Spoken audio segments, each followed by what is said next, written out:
Assalamualaikum warahmatullahi wabarakatuh. Waalaikumsalam warahmatullahi wabarakatuh.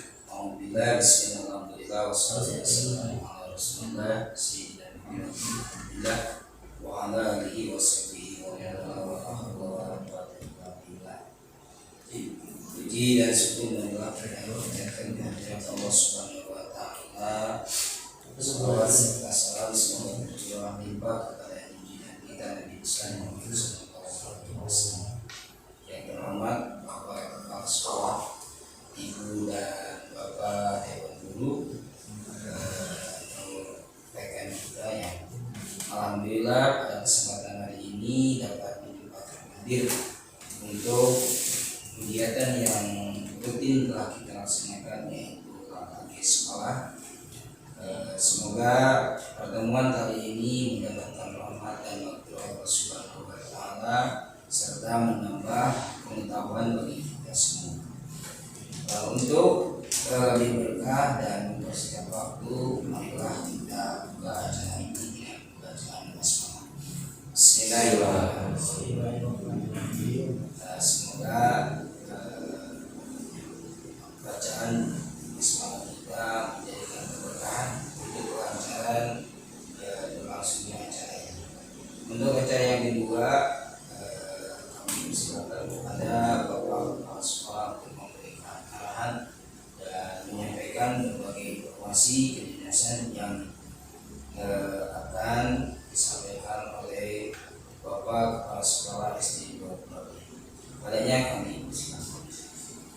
Bismillahirrahmanirrahim. Assalamualaikum warahmatullahi wabarakatuh. Waalaikumsalam warahmatullahi wabarakatuh. Alhamdulillahirabbil alamin. Wa bihi nasta'inu ala umuri dunya waddin. Sayyidina wa maulana Muhammadin wa ala alihi wa sahbihi. Allahumma shalli salli wa yassir li amri wa datam bisani yafqahu qawli. Yang saya hormati rekan-rekan guru SD 2 Purabaya, puji syukur alhamdulillah kesempatan siang hari ini kita masih konsisten setiap hari Selasa mengadakan KKG sekolah. Dalam kesempatan ini ada beberapa hal yang akan saya sampaikan. Yang pertama, perihal kegiatan KKG rutinan di sekolah kita SD Negeri 2 Purabaya yang insya Allah ini akan terus berlanjut sampai nanti program tahunan. Di satu tahun ada beberapa kali kegiatan, ya, kita rutin saja, komitmen pada konsistensi. Kemudian senang rasanya ada salah satu guru kita, Pak Ruslan, yang hari ini atau waktu sekarang sedang mengikuti program Guru Penggerak, sebuah program pendidikan yang diluncurkan oleh Kemendikbud untuk mencetak pemimpin pembelajaran dan penggerak komunitas belajar. Kita dukung beliau menuntaskan pendidikannya, itu yang pertama.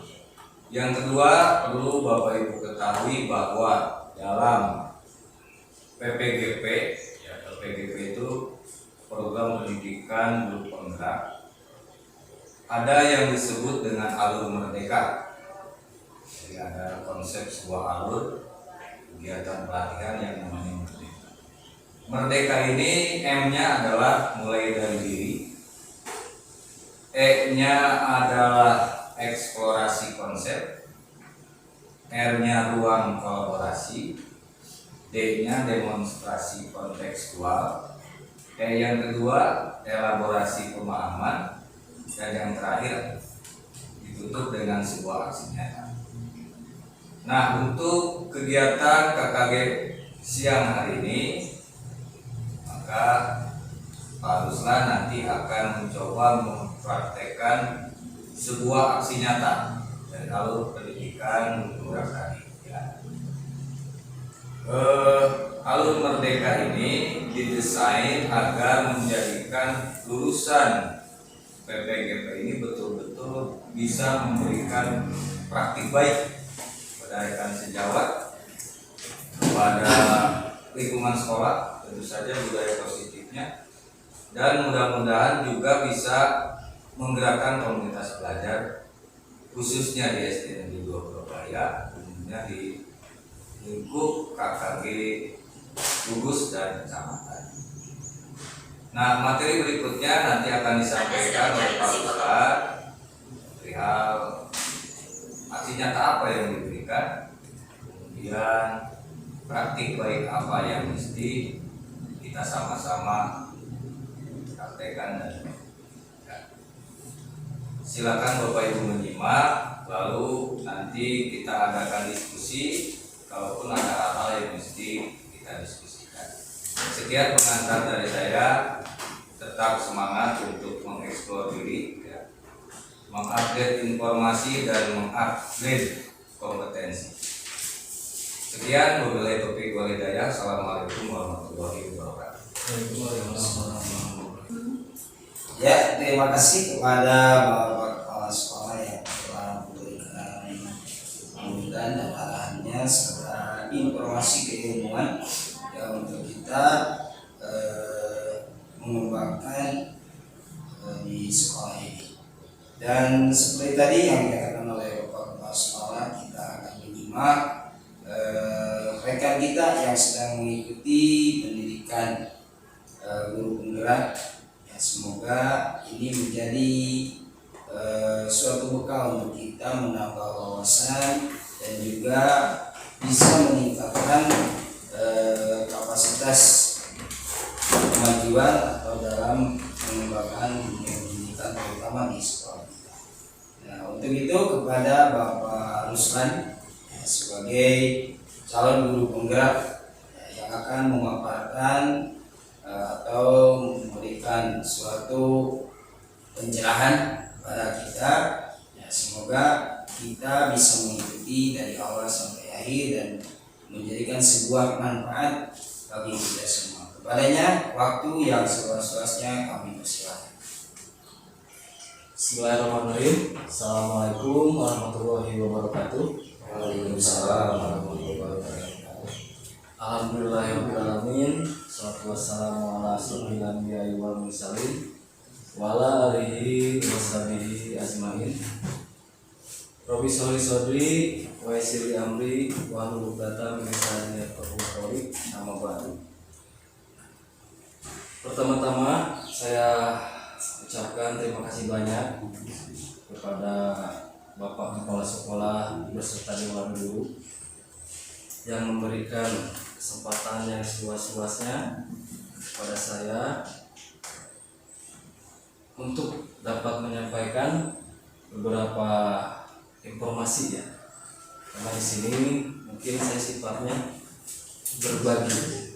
berbagi terkait apa saja yang saya pelajari pada pendidikan guru penggerak ini, khususnya di paket modul 1, yang dimana di akhir paket modul 1 ini di modul 1.4 yaitu budaya positif, saya dituntut untuk membuat sebuah aksi nyata, yang dimana aksi nyata ini wajib oleh setiap calon guru penggerak didesimasikan terhadap sekolahnya masing-masing, paling kecil lingkup luasnya mungkin di tingkat KKG gugus atau KKG kecamatan. Puji dan syukur saya ucapkan kepada Allah Subhanahu wa Ta'ala, karena atas karunia-Nya lah kita dapat berkumpul di sini dalam keadaan sehat walafiat dan selalu semangat tentunya. Shalawat beserta salam tidak lupa saya curah limpahkan ke junjungan alam Nabi besar Muhammad Sallallahu Alaihi Wasallam. Semoga syafaatnya sampai kepada para sahabat, para keluarga, dan kita selaku umatnya di akhir zaman. Amin ya rabbal alamin. Baik Bapak Ibu sekalian, pada siang hari ini izinkan saya untuk berbagi materi, mungkin ya, materi terkait strategi mewujudkan budaya positif ini sudah muncul di layar. Kenapa budaya positif itu penting? Karena seringkali pembiasaan yang lalu kurang relevan dengan hari ini. Budaya positif dapat menumbuhkan, tentunya dapat menumbuhkan kebiasaan-kebiasaan yang baik, baik itu bagi gurunya, baik itu bagi siswanya maupun keseluruhan, bagi warga sekolah yang ada. Ini ada di modul 1.4. Budaya positif ini tentu juga sengaja digaungkan, mungkin sengaja digaungkan. Kenapa? Karena hari ini tidak bisa kita pungkiri juga masuknya informasi yang begitu cepat, masuknya informasi yang begitu masif dengan adanya internet, dengan adanya AI. Tentu itu akan berdampak juga terhadap kita, generasi yang sekarang, apalagi nanti juga untuk generasi anak-anak kita di masa mendatang. Apabila budaya positif ini tidak bisa kita buat hari ini, maka tentu apa jadinya kita di masa yang akan datang nanti. Baik Bapak Ibu sekalian, tujuan pembelajaran kita pada kesempatan siang hari ini adalah yaitu mengenal budaya positif melalui melalui teori kontrol, mengenal motivasi perilaku manusia, membuat sebuah keyakinan kelas, dan di akhir ada mengenal yang namanya segitiga restitusi. Saya ingin berinteraksi dulu dengan Bapak Ibu sekalian. Di sini ada pertanyaan, setuju atau tidak setuju ya? Kurang lebih ada tiga pertanyaan. Boleh nanti dicatat di kertas yang sudah disediakan untuk setiap pertanyaan, dan di akhir nanti kita akan bahas bersama. Ini untuk pertanyaan pertama, yaitu setuju atau tidak setuju hukuman dapat mendisiplinkan anak. Nah itu, apakah Bapak Ibu setuju terkait bahwa hukuman itu dapat mendisiplinkan anak? Nah itu ya, silakan Bapak Ibu tuangkan jawaban Bapak Ibu di kertas yang sudah disediakan. Apakah setuju atau tidak gitu ya. Saya kasih waktu 30 detik lah ya untuk mengisi pertanyaan ini. Cukup jawab setuju atau tidak setuju saja.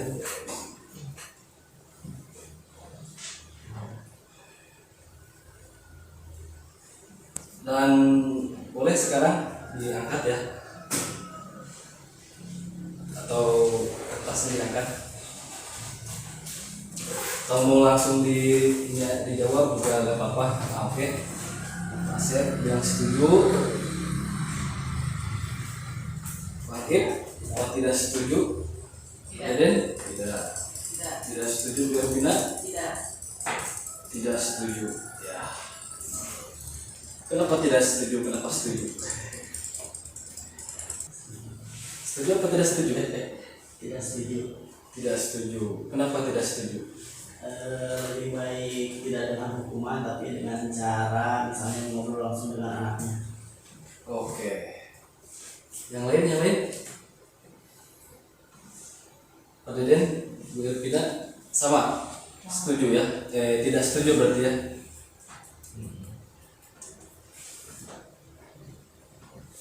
Selanjutnya, setuju atau tidak setuju pemberian hukuman dengan hal positif seperti membaca atau membersihkan halaman sekolah dapat meningkatkan disiplin anak.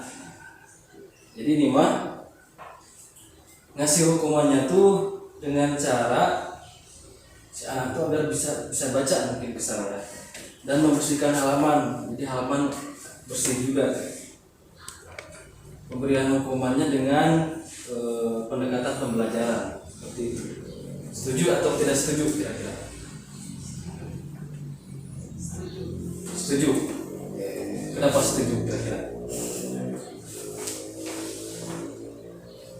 Karena dengan memberikan hukuman yang seperti itu akan meningkatkan kedisiplinan anak. Oke, luar biasa jawaban dari Bu Pina. Nanti di akhir kita akan mempertimbangkan kembali nih, apakah jawaban yang kita yakini sekarang dan kita yakini nanti setelah melihat keseluruhan materi ini. Pertanyaan yang terakhir, setuju atau tidak setuju? Memberi penghargaan dapat meningkatkan motivasi belajar anak.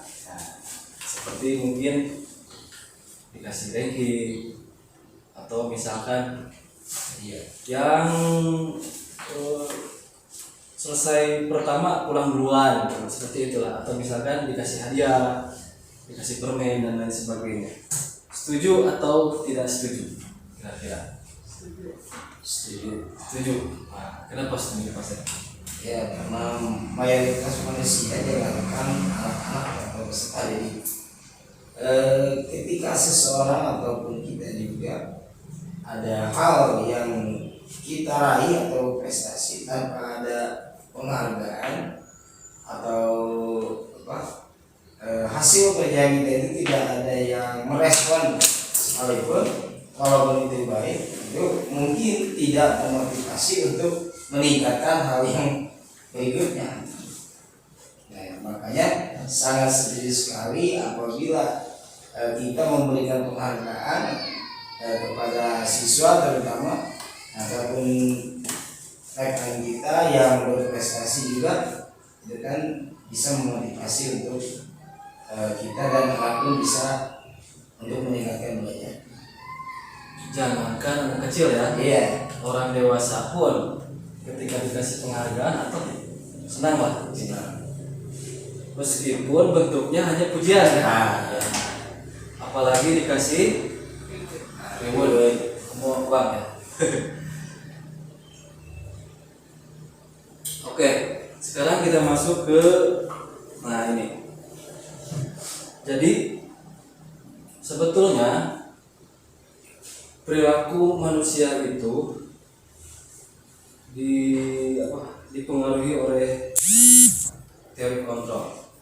Ini menurut Dr. William Glasser, setiap perilaku atau perbuatan memiliki suatu tujuan.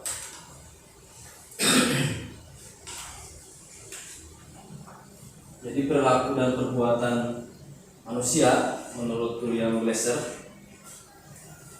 itu ditentukan dengan adanya sebuah tujuan. Dan ini menurut Dian Gosen, dengan mengaitkan nilai-nilai kebajikan yang diyakini seseorang, maka motivasi intrinsiknya akan terbangun sehingga menggerakkan motivasi dari dalam untuk dapat mencapai tujuan mulia yang diinginkan. Nah, perilaku manusia itu memang kadang-kadang itu seringkali dipengaruhi oleh nilai-nilai kebajikan. Contoh kecilnya, si manusia akan berbuat baik ketika dia mengetahui hal itu baik. Karena nilai-nilai kebajikan tersebut. Tanpa adanya nilai-nilai kebajikan tersebut, tentu apalagi tidak bisa membedakan yang namanya baik dan benar, tentu saja manusia tidak akan dapat menentukan perilaku baiknya seseorang, maka motivasi intrinsiknya akan terbangun. Nah, jadi setelah nilai-nilai itu ada tertanam dalam pikiran, maka motivasi intrinsiknya akan terbangun, itu akan timbul dari dalam dirinya masing-masing tanpa harus disuruh. Beda halnya dengan misalkan ketika kita akan berbuat baik, itu dipengaruhi oleh motivasi intrinsik. Misal kalau kamu sholat, maka kamu akan bapak beliin mobil. Itu contohnya kan jadi motivasinya dari luar, bukan motivasi dari dalam. Tidak nilai-nilai kebajikannya belum melekat, belum terbangun. Lebih jauhnya, nah ini nilai-nilai kebajikan, sifat-sifat positif manusia yang merupakan tujuan mulia yang dicapai setiap individu. Nilai-nilai tersebut bersifat universal dan lintas bahasa, suku bangsa, agama maupun latar belakang. Beragam sebetulnya nilai-nilai kebajikan yang apalagi nilai-nilai universal yang kita yakini hari ini. Contohnya mungkin seperti penghargaan dan lain sebagainya. Dan di kurikulum merdeka kita hari ini, nilai-nilai kebajikan yang diyakini, dipercaya, yang melekat dalam kurikulum merdeka, contohnya adalah ini, profil pelajar Pancasila, yang dimana ini terdiri dari 6 dimensi. Dimensi pertama yaitu beriman, bertakwa kepada Tuhan Yang Maha Esa, berkebinekaan global, bergotong royong, kreatif, bernalar kritis, dan mandiri. Ini sebetulnya contoh kecil dari nilai-nilai kebajikan universal. Masih banyak lagi sebetulnya mungkin, tetapi karena ini berkaitan dengan nilai luhur kita, dengan nilai kebangsaan kita, maka pendidikan atau di kurikulum merdeka ini mempusatkan pada nilai-nilai kebajikan ini. Contoh lain, nah ini adalah contoh lain dari sebuah nilai kebajikan, di mana di sana ada rasa hormat, mandiri, integritas, percaya diri, antusias, menghargai, kerjasama, kreativitas, empati, keingintahuan, komitmen. Itu jadi nilai-nilai kebajikan yang hari ini dipercaya oleh seluruh umat manusia yang merasa bahwa nilai ini adalah nilai yang baik.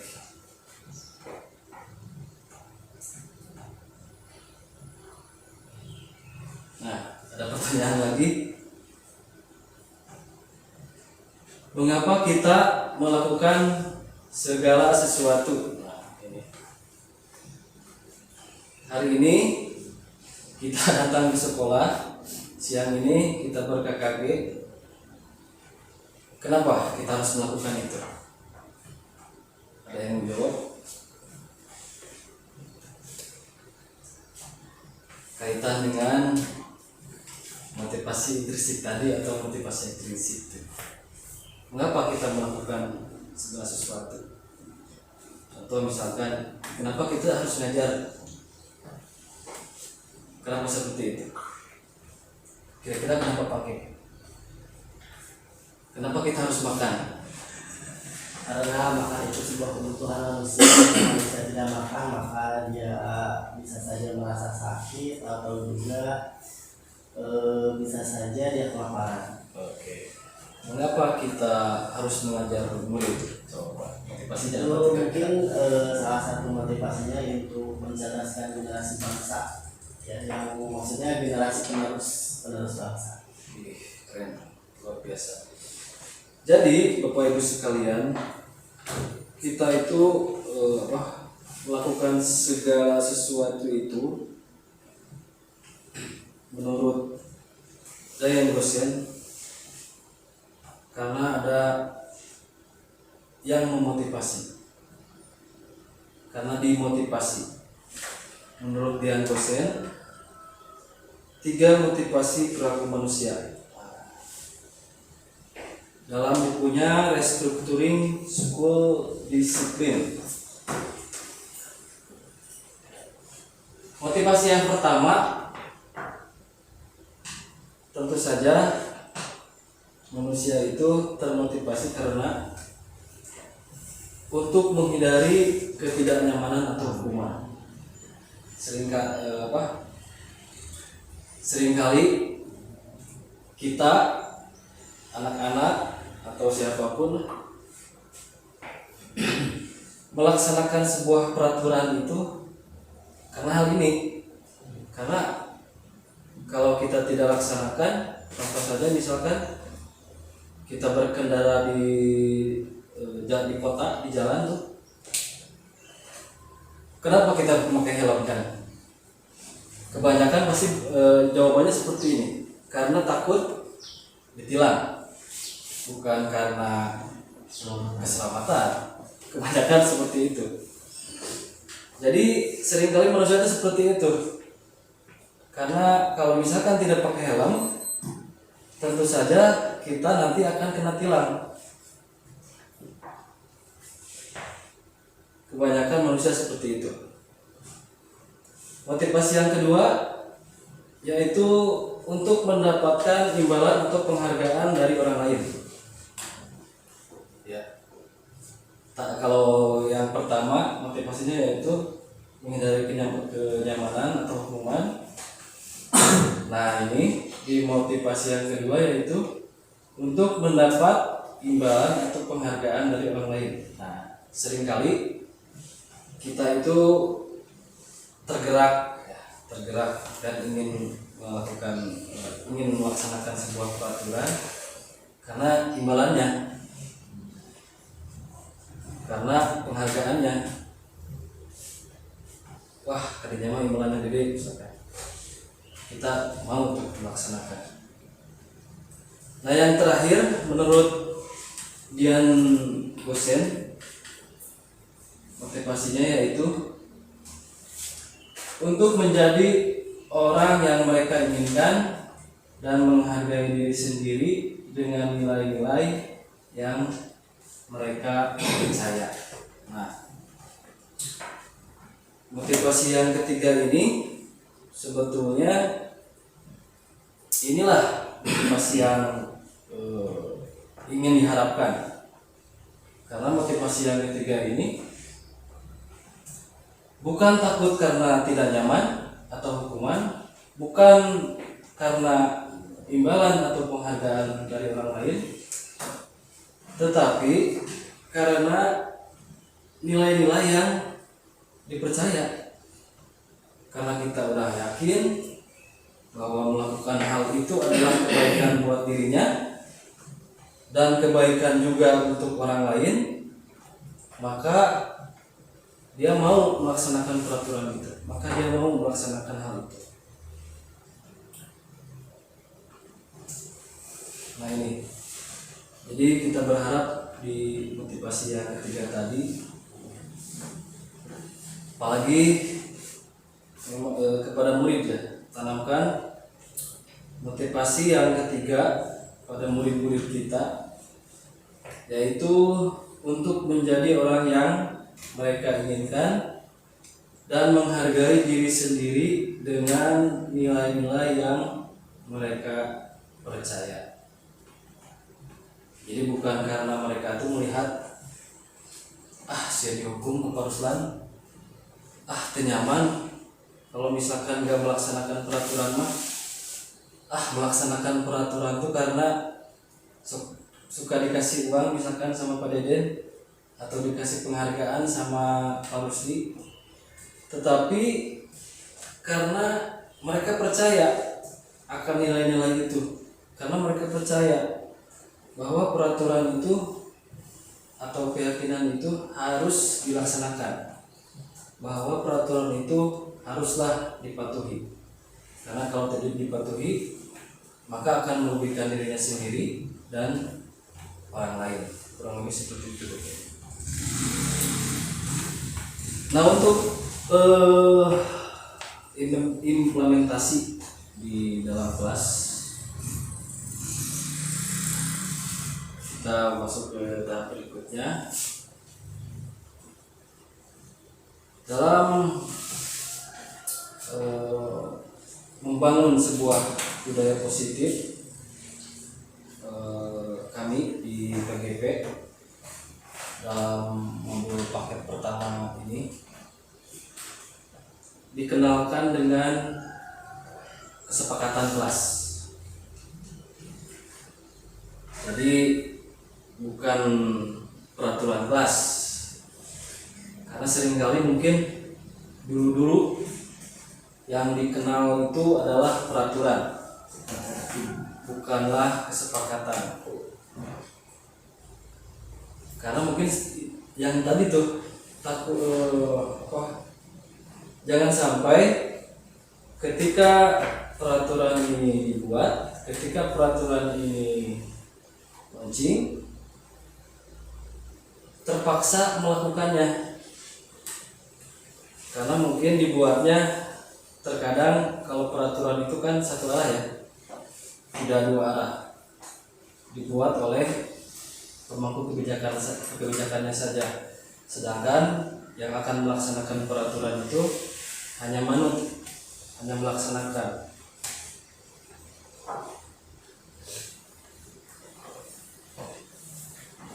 Nah, ini Bapak Ibu sekalian,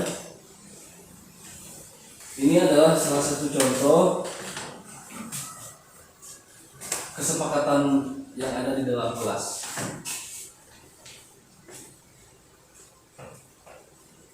Yang warna kuning itu setiap anggota kelas perlu belajar, setiap anggota kelas perlu melakukan tugas, setiap anggota kelas perlu saling menghargai, setiap anggota kelas perlu merasa aman.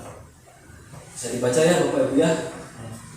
Ini adalah contoh kesepakatan kelas yang sudah terbuat ya, yang sudah jadi. Nah, bagaimana cara membuat kesepakatan kelas tersebut?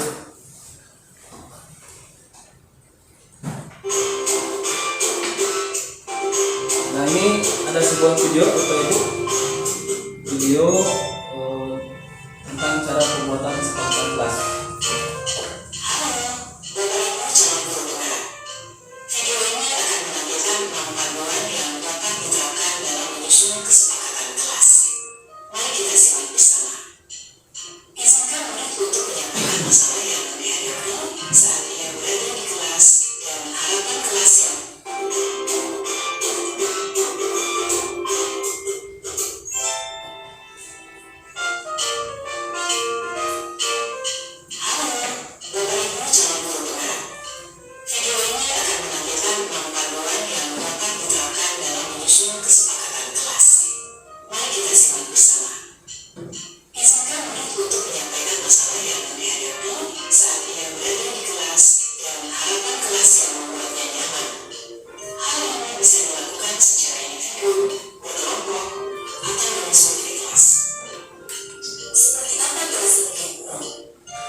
disetujui di akhir. Kesepakatan kelas bahwa dapat berupa panduan tingkah laku berupa kata yang positif. Misalnya, jangan berlari berubah menjadi berjalan dengan hati-hati. Hindari kata jangan dan dilarang. Pada tahun pertama, murid sepakat saling mendengarkan antara guru dan murid. Guru bisa menuliskan berupa gambaran tingkah laku yang diharapkan dari kesepakatan. Misalnya, kamu guru dan murid yang saling menyayangi.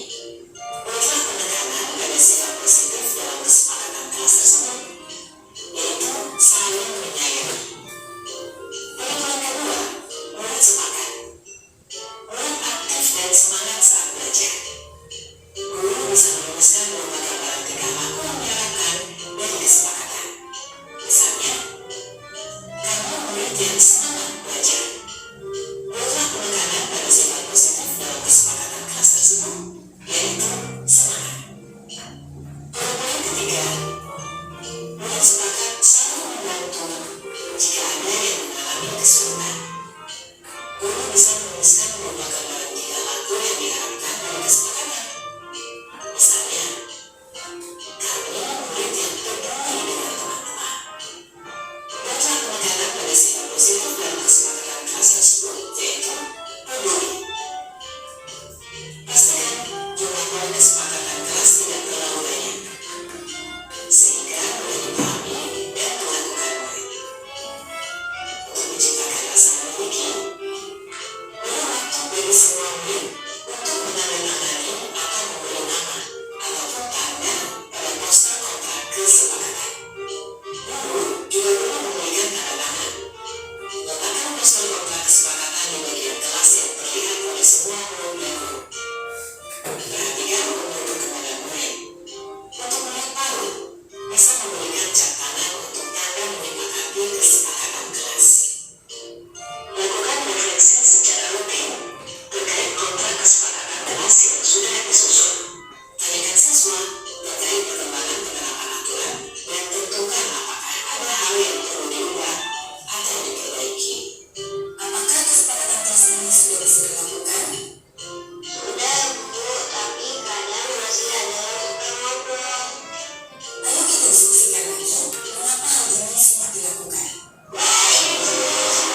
Lakukan proses ini, terutama saat pertama, awal tahun ajaran baru. Kedua, saat ada murid yang melakukan hal yang tidak sesuai kesepakatan. Ketiga, sebelum menjalankan aktivitas baru. Keempat, ketika awal masuk sekolah setelah libur panjang. Proses ini tidak akan pernah berhenti dan akan selalu dikembangkan. Seperti proses belajar yang terus berlangsung selama kita hidup. Semangat mencoba.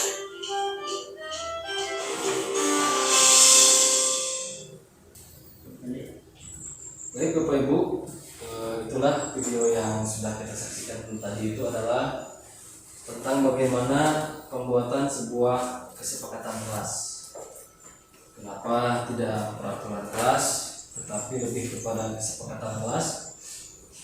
Ya, karena tadi di awal menurut Dian dosen ada 3 motivasi dasar manusia agar motivasi yang akan atau ketika nanti kesepakatan kelas ini terbentuk, si anak-anak atau murid di kelas kita masing-masing itu akan dengan sendirinya, akan dengan sadar akan muncul motivasi intrinsiknya, bukan adanya motivasi ekstrinsik untuk mematuhi kesepakatan kelas tersebut. Kalau kita lihat tadi di awal, anak-anak tentu saja ditanyakan dulu terlebih dahulu apa yang akan sekiranya disepakati, kesepakatan apa yang akan dibuat. Teknisnya Bapak Ibu bisa dibuat kelompok atau secara massal. Yang penting ketika pada saat pembuatan kesepakatan kelas itu anak-anak mampu menyampaikan anak-anak mampu memberikan ide tentang kira-kira apa yang akan mereka sepakati dan lain sebagainya. Setelah itu, kalau tadi kita lihat, bisa menggunakan sebuah media, bisa menggunakan sebuah karton, bisa menggunakan papan tulis, apapun itu, apa-apa yang ingin mereka buat menjadi sebuah kesepakatan, itu kita tulis terlebih dahulu. Bisa mereka tulis sendiri kalau kelas atas mungkin ya, kalau kelas bawah mungkin bisa Bapak Ibu sendiri tuliskan langsung di board kelasnya masing-masing atau di sebuah karton. Yang penting ketika nanti kesepakatan itu terbuat, itu dapat terlihat oleh mereka. Setelah itu, setelah ditempel atau dituliskan,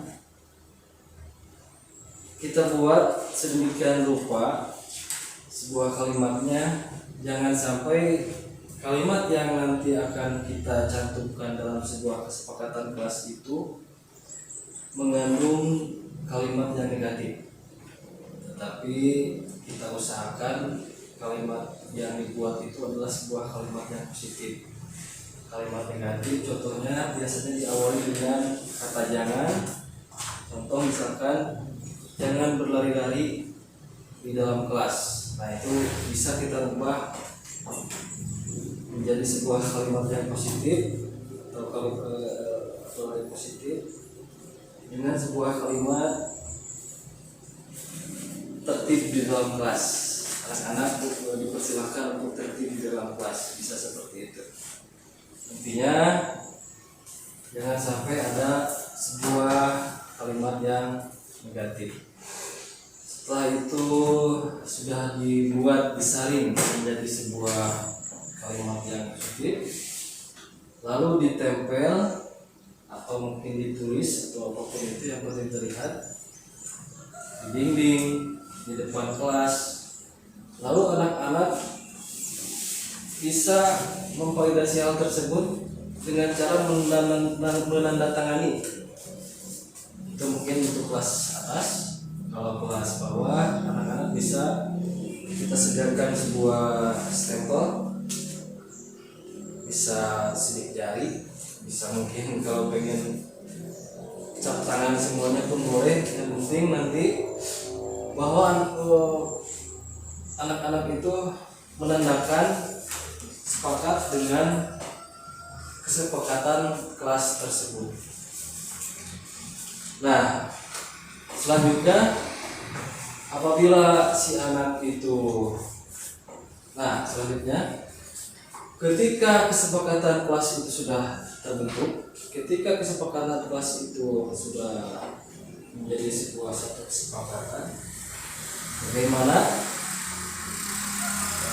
apabila ada 1-2 orang anak yang melanggar. Ini Bapak Ibu, hukuman, konsekuensi, dan restitusi. Tindakan terhadap suatu pelanggaran pada umumnya berbentuk hukuman atau konsekuensi. Nah, dalam modul 1.4 di dalam pendidikan guru penggerak diperkenalkan yang namanya program disiplin positif yang dinamakan segitiga restitusi.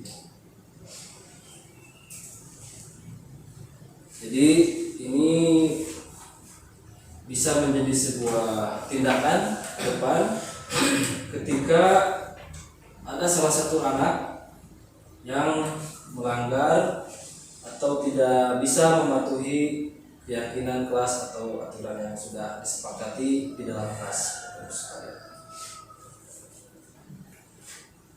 Apa itu restitusi? Nah, menurut Dian Gosen, restitusi adalah proses menciptakan kondisi bagi murid untuk memperbaiki kesalahan mereka sehingga mereka bisa kembali pada kelompok mereka dengan karakter yang lebih kuat. Bapak Ibu.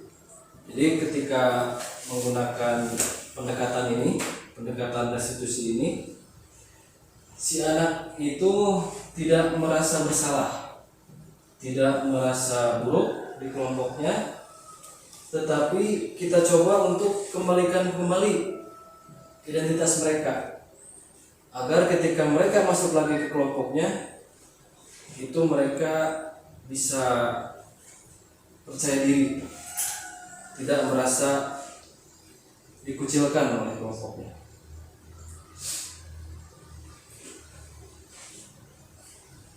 Nah, ini menurut Charles Gosen juga restitusi merupakan proses kolaboratif yang mengajarkan murid untuk mencari solusi untuk masalah mereka dan membantu murid berpikir tentang orang seperti apa yang mereka inginkan dan bagaimana mereka harus memperlakukan orang lain. Nah, ini di sini Bapak Ibu. Jadi restitusi itu membutuhkan sebuah proses yang kolaboratif, sehingga gini Bapak Ibu, si anak itu mengetahui sadar akan kesalahannya seperti apa, sehingga anak tidak merasa bersalah.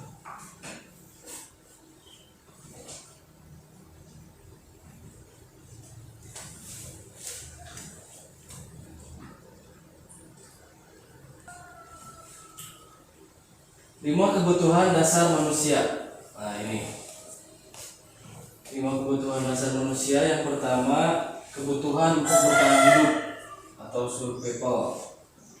Yang kedua, kebutuhan kasih sayang dan rasa diterima, love and belonging. Ketiga, kebutuhan kebebasan. Keempat, kebutuhan kesenangan. Kelima, kebutuhan penguasaan. Nah, ini Bapak Ibu. Ini juga adalah salah satu yang mempengaruhi tindakan atau perilaku anak.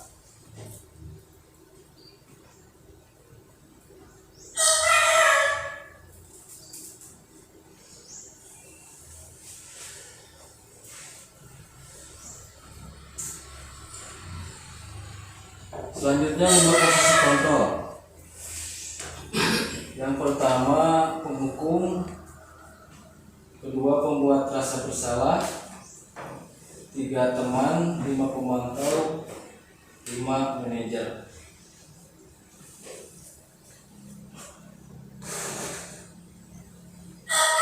Untuk yang barusan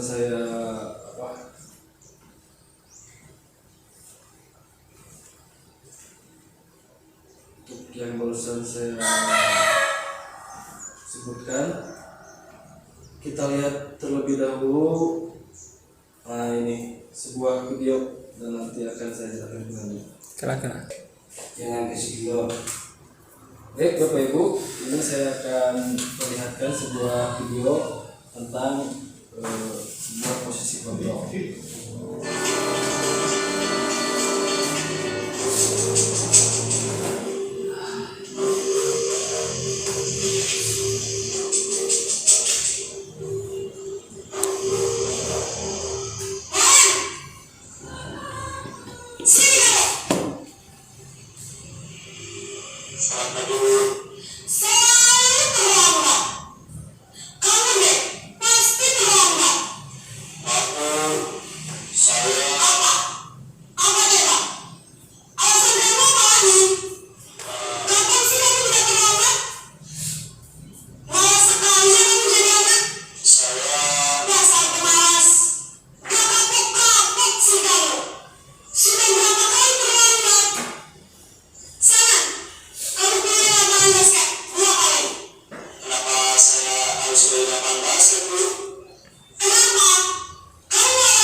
Sekarang, kamu ini lapangan basket, lu makan sekalian.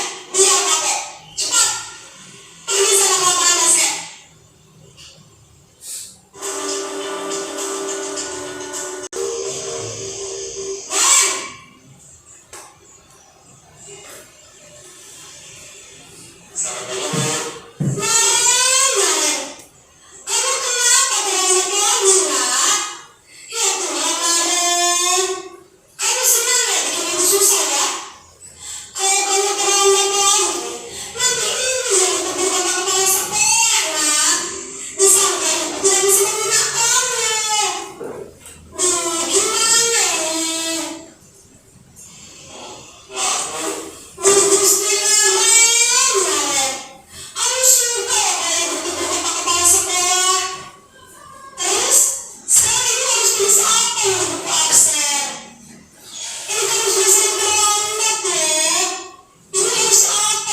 Setuju. Jadi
itulah Bapak Ibu sekalian video tentang 5 posisi kontrol. Nah, jadi tadi di awal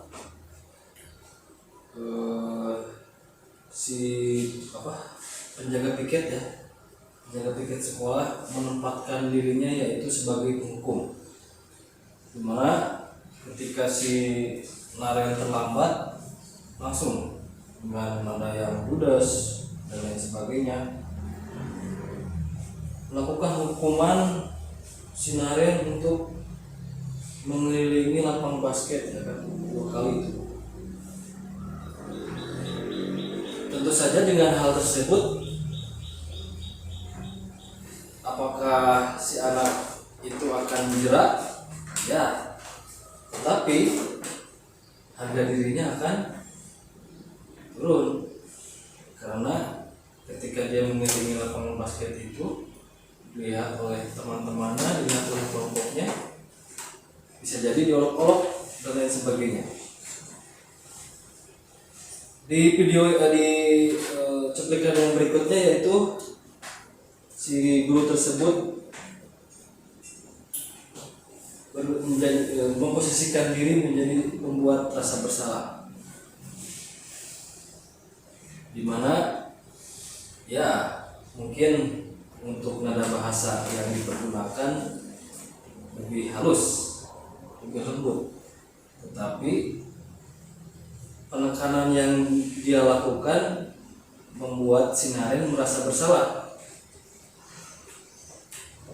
Dan tentu saja sebetulnya hal tersebut itu ke depan akan merugikan si Naren, karena dengan rasa bersalah bukan hanya nantinya dia dikutuk oleh teman-temannya, tetapi dia akan menutup diri, bahkan bisa jadi kalau hal itu benar-benar mendalam, rasa bersalah itu benar-benar mendalam, mungkin dia tidak akan masuk lagi ke kelompoknya.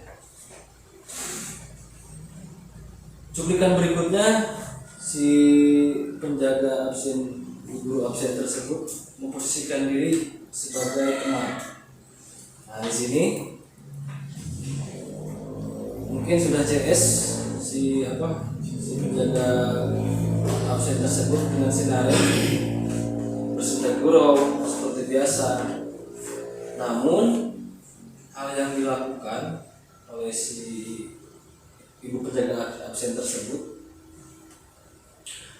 tentu saja tidak melatih motivasi intrinsiknya, karena membiarkan si Naren kan, ya sudah Naren silakan masuk aja ke kelas, lain kali jangan gitu ya. Nah, itu jadi si Naren bisa jadi ketika terlambat lagi santai, soalnya si ibu adalah CS dia gitu. Jadi dia ketika dia melakukan hal tersebut pun dia tidak akan merasa bersalah. Nah, kita lewat saja langsung agar lebih cepat. Di posisi manajer lah, posisi yang sebetulnya posisi yang paling ideal, karena di dalam segitiga restitusi itu di awal, kenapa disebut segitiga restitusi? Jadi di awal pertama yang dilakukan adalah menstabilkan identitas. Tadi di cuplikan tersebut si guru piket tersebut menstabilkan identitas si Naren dulu. Nah, setelah itu masuk ke tahapan berikutnya yaitu memvalidasi tindakan salah. Ini si guru piket menggali dengan sebuah pertanyaan sehingga si Naren tahu bahwa hal tersebut adalah salah, bahwa terlambat datang ke sekolah itu salah dan melanggar aturan. Dan di akhir yaitu menanyakan keyakinan. Nah, jadi si ibu itu menanyakan keyakinan, apa keyakinan kelas kita terkait keterlambatan sekolah. ketika sinaren karena kesepakatan kelasnya sudah terbentuk dan dibuat juga oleh sinaren itu, dia paham bahwa apa yang dilakukan adalah tindakan yang bakal merugikan dirinya dan juga orang lain. Seperti itu Bapak Ibu, kurang lebih untuk materi yang dapat saya sampaikan, materi yang dapat saya bagikan. Nah, selanjutnya untuk refleksi Bapak Ibu sekalian, silahkan untuk kelakar. Baik Bapak Ibu, terima kasih. Nah, sekarang di akhir penghujung materi ini, saya ingin Bapak Ibu merefleksikan apa yang sudah kita pelajari bersama, apa yang sudah saya bagikan. Silakan untuk mengutarakan hasil dari kegiatan kita pada siang hari ini. Boleh bergantian atau boleh diwakili juga oleh satu orang dari Bapak Ibu.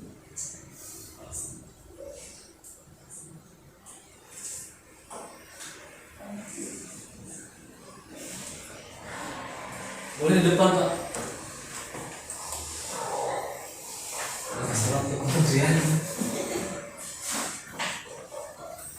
Assalamualaikum warahmatullahi wabarakatuh. Alhamdulillah, setelahnya kita mendengarkan dan menyimak dari awal sampai akhir materi yang disampaikan oleh Bapak Ustadz. Ya, alhamdulillah pada hari ini kita dapat pencerahan untuk bisa merubah posisi di kelas kita itu. Ya, kita seperti tadi di dalam kelas kita buat sebuah kesepakatan bersama antara guru dengan murid atau dengan siswa, ya, sehingga itu menimbulkan kesadaran masing-masing yang akhirnya menjadi sebuah keyakinan yang bagaimana seperti tadi digambarkan baik dalam video ataupun penjelasan dari Pak Ustadz. Ya, insya Allah kita untuk Purabaya 2 ini ya kita akan bisa berubah ya dengan apapun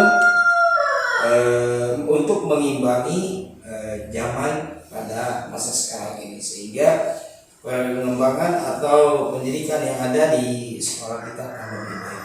Ya, mungkin hanya itu yang saya terima atau saya bisa sampaikan hasil dari pembelajaran ini.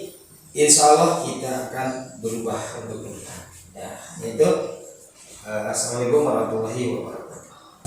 Oke Bapak Ibu sekalian, itu saja mungkin yang dapat saya bagikan.